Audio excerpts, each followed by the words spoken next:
नमस्कार, सुप्रभातम।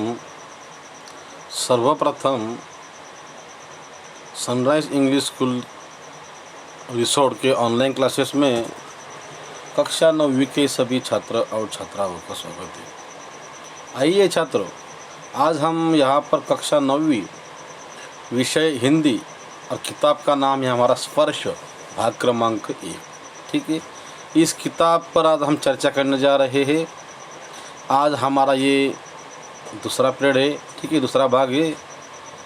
इसके पहले हम भाग में हमने देखा था, हम देख रहे थे गद्य खंड, और गद्य खंड का जो पहला पार्ट था उसका नाम था दुख का अधिकार। उसका पहला भाग हमने पहले देखा था। ठीक है, आपको यूट्यूब की लिंक भेजी थी और ऑनलाइन क्लास भी लिया था। आज हम यहाँ पर उसका दूसरा भाग, द्वितीय भाग देखने जा रहे हैं। दुख का अधिकार। इस पाठ के लेखक यशपाल जी है, ये बता दिया। देखो यशपाल जी यहाँ पर, तो देखो हम देख रहे थे, इस पाठ का सार देख रहे थे कि इस कहानी का प्रमुख पात्र एक 23 साल का युवक है, बराबर है। और देखो छात्र, उसका नाम है भगवाना, बराबर है। भगवाना के पास 1.5 बीघा ज़मीन है और वह उस ज़मीन की सब्जियां उगाकर अपने परिवार का भरण पोषण करता है।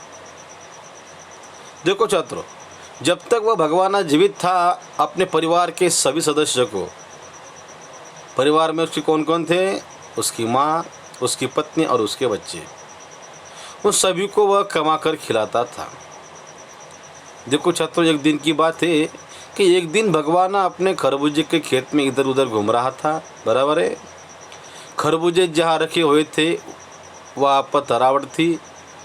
तरावट यानी कि एक दरी होती है, एक समझो कि उस पर वो खरबूजे डाले हुए थे, ऊपर से कपड़ा ढका हुआ था।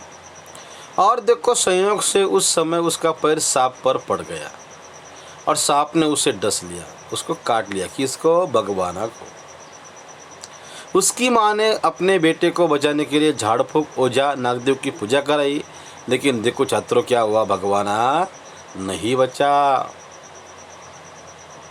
ये हमने पहले भाग में देखा था। आगे ये हुआ था कि उसकी अंतिम क्रियाक्रम के लिए घर में बचा हुआ सारा पैसा और सारा अनाज लग गया। लेकिन देखो, जब दूसरे दिन सुबह भूखे बच्चे को खरबूजे खिलाई और बुखार से तपती बहू के लिए भोजन जुटाने के लिए वह बाजार में खरबूजे लेकर बेचने के लिए बैठ गई। कौन बैठ गई? उस भगवाना की माँ, बराबर है। सूतक में भी, सूतक क्या होता है पता है आपको छात्रों? कि जैसे हमारे घर में कोई, हमारे परिवार में कोई आदमी गुजर जाता है तो उस 10 दिनों के लिए वह सूतक हो जाता है। ठीक है, तो देखो वही हुआ था, वहाँ पर वह सूतक हो गया था। और सूतक में भी अधेड़ उम्र, अधेड़ यानी कि आधी उम्र की, लगभग जिसकी उम्र आधी हो चुकी हो, 50 साल, अधेड़ उम्र की औरत को खरबूजे बेचती हुई देखकर लोग उस गरीब बुढ़िया को ताने देने लगे, उसको अनाप शनाप बोलने लगे। लोग उसकी इस व्यवस्था पर विचार किए बिना ही उसे बेहया और निष्ठुर कहने लगे।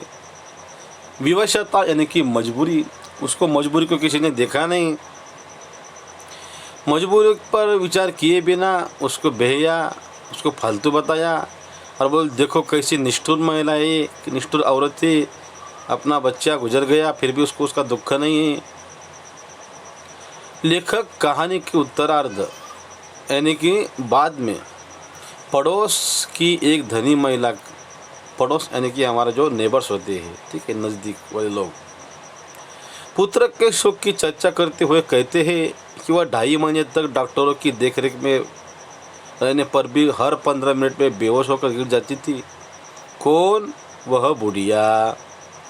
लोग उसके प्रति सहृदयता से भरे उठे थे। और देखो छात्रों, शोक की प्रकृति में वर्ग भेद नहीं होता है, बराबर है। और देखो छात्रों, इस सत्य से परिचित होकर भी लोगों ने मात्र वर्ग के भेद आधार पर उस गरीब बुढ़िया के दुख को किसी ने नहीं समझा है। इसी प्रकार ये इस वर्णन दुख का अधिकार इस कहानी में आया हुआ है, बराबर है छात्रों। तो आज हमारा ये द्वितीय पाठ है, ठीक है। और दूसरा ही भाग है, अभी शुरुआत है, इसलिए ज़्यादा आपका समय नहीं लेंगे, ठीक है। इसलिए हम यहाँ पर आज हमने सार देखा है द्वितीय भाग में दुख के अधिकार के छात्रों, इसलिए हम समय का ध्यान रखते हुए यही रुकते, फिर हम हाजिर हो जाएंगे दुख का अधिकार इस पाठ के तृतीय भाग में। तब तक हम यहाँ रुकते, ठीक है। धन्यवाद छात्रों।